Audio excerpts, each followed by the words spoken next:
Mohanavani Telugu podcast వింటున్న శ్రోతలందరికీ హృదయపూర్వక ధన్యవాదాలు. షార్ట్స్ని ఆదరిస్తున్న మీ అందరికీ మరొకసారి ధన్యవాదాలు తెలియజేసుకుంటూ ముందుగా అందరికీ శుభ గురువారం.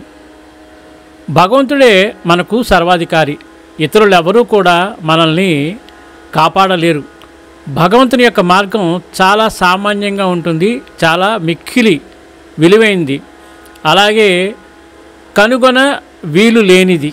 భగవంతుని యొక్క ఇష్టానుసారమే మనం నడుస్తూ ఉంటాము. మన కోరికలన్నీ భగవంతుడు నెరవేరుస్తూ ఉంటాడు, మనకు దారి చూపిస్తారు. ఎవరైతే తమ జీవిత పరమావధి పొందుతారో వారు అమరులై సుఖముగా ఉంటారు. తక్కిన వారందరూ పేరునకు శ్వాస ఉన్నంత వరకు మాత్రమే బ్రతికి ఉంటారు. భక్తి ప్రేమలతో వారికి సర్వస్య శరణాగతి చేస్తే వారు నీకెట్లు మాటమాటికి ఉపయోగపడతారో తెలుస్తుంది.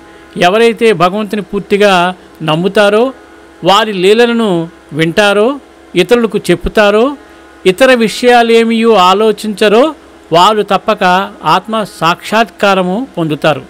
అసలైన గురువు కూడా పూర్ణ సిద్ధుడైన సాధకునిలాగా స్వధర్మానికి చెందిన విధి నిషేధాలు పాటిస్తూనే భక్తుల భావాలకు తగినట్లుగా వారితో వ్యవహరించి తగు రీతిని సంస్కరిస్తాడు. అందుకే సాయి సమర్థ సద్గురువు. సాయినాథ్ మహారాజుకి జై. మనకు అటువంటి సమర్థ సద్గురువు సాయినాథుడు ఉండగా ఇంకా చింత ఎలా? ఈ అద్భుతమైన విషయాన్ని విన్నారు కదా. వీలైనంత మందికి షేర్ చేసి ఈ అద్భుతమైన విషయాన్ని మీ ద్వారా వాళ్ళకి తెలియపరిస్తే వాళ్ళు ఎంతో ఆనందిస్తారు. మళ్ళీ మరొక షార్ట్తో మీ ముందుకు వస్తాను. సర్వేజన సుఖినో భవంతు, లోకా సమస్త సుఖినో భవంతు. ధన్యవాదాలు.